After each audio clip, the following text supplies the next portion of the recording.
it's terrible, about just where math came from. All of the pictures that they've shown out of Africa, they've never really educated the Americans, white or black, about what really goes on in Africa, what some of the cities are really like. And that we're not running around over there with Tarzan, and when they show anything from Africa, even down to today, they pick the worst scenes, the most terrible situations, and they show those. But we have a proud history. But of course, what we did in Egypt 5,000 years ago, or what we did in China 35,000 years ago, is of no benefit if we don't understand what to do today and how that would help us to survive. We discovered the clock. We did discover the wheel. Black man has never been a caveman. You've never been in a cave. There's no history of it. You've ever been in a cave. We discovered mathematics and the alphabet and writing and all of those great things that they have built a foundation on, that they came and got and took back to other countries. We don't know what Africa would be like without the white influence. We don't know what it would be like without the Rockefellers and De Beers and all of them. We don't know what Africa would have been like. We do know that there were greater places in Africa other than Egypt, which is the only one they let us know about. Concurrently and simultaneously during the Pyramid Age, there are great things happening in West Africa. But we very seldom. There are nations known as Dar-Tichit. Dar-Tichit is now, would geographically presently be located where Ghana is. We had the Nak culture, which is where we today would call Nigeria. We have the Monomotapan Empire in what today we call Zimbabwe. There are over 300 stone structures in southern Africa. And then you have that great structure in the great Zimbabwe that shows a direct relationship to the Grand Lodge of Luxor in Egypt. You have Puanit, which is in today's Somalia, Ethiopia. You have the Kush empires that are simultaneously happening. When Hatshepsut, the great Pharaoh king, although she was a woman, she was a Pharaoh king, sitting on the throne of Kemet, her cousin sits on the throne of Puanit, or what we call Somalia. There are great things happening historically across the African continent. You have the kingdoms of Kuba and Luba in Central Africa. Mansa Musa was the king of Mali in the 1300s, very wealthy brother. During the dark age of Europe was going through a dark age, Africa was thriving. It was the gold capital. Mansa Musa was considered the wealthiest man on the planet at the time. Mansa Musa had a very well-known pilgrimage to Mecca, where he went to Egypt and went to Mecca and went through Egypt, and he gave out so much gold it threw off the Egyptian economy.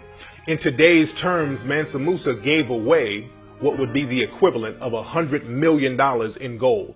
The African was the first race to circumnavigate the entire globe. All over Africa, all over the world, the peoples of color that they call Africans, Alpha-Belanians, we were all over the world. So to say that in Ghana they had the Ashanti, they had, all over, we had powerful dynasties, so innumerable we couldn't even name them. Because remember, we had hundreds of thousands of years, and that's the secret. They cut us off at 6,000 because anything beyond that they could say is mystery. They could say is myth. So when you control the information, which is essentially what they've learned to do, under the Vatican they have about 6 to 8 miles of storage space that have all of our artifacts. And the Virgin Mother being black, all of the faces. We have to take apart the layers that are actually constructed in the lie. They're layered. For instance, you have a discipline in academia called Egyptology. Now, what is Egyptology? They say, well, it's the study of Egypt. Well, no, it's not the study of Egypt. Egyptology was created by the Vatican in order to make sure that there was a screening mechanism in place to explain away the truth that was being excavated every year, that kept giving them proof of who the ancient Kemites were. So Egyptology and Egyptologists are essentially agents of this information. Where else do you see a society, a people, and a way of life actually become a science? unless you have specific purposes to make sure that the information that you are gathering on those people are given the proper perspectives to maintain the lie. So you don't get an Americology, you don't get Europology, you don't get Russiaology. Richard Pryor, right? When he had his special back in 1977, there's a scene. They only allowed him to do 5 shows. In fact, they were rather ignorant because it took them 5 shows to realize what the brother was really doing.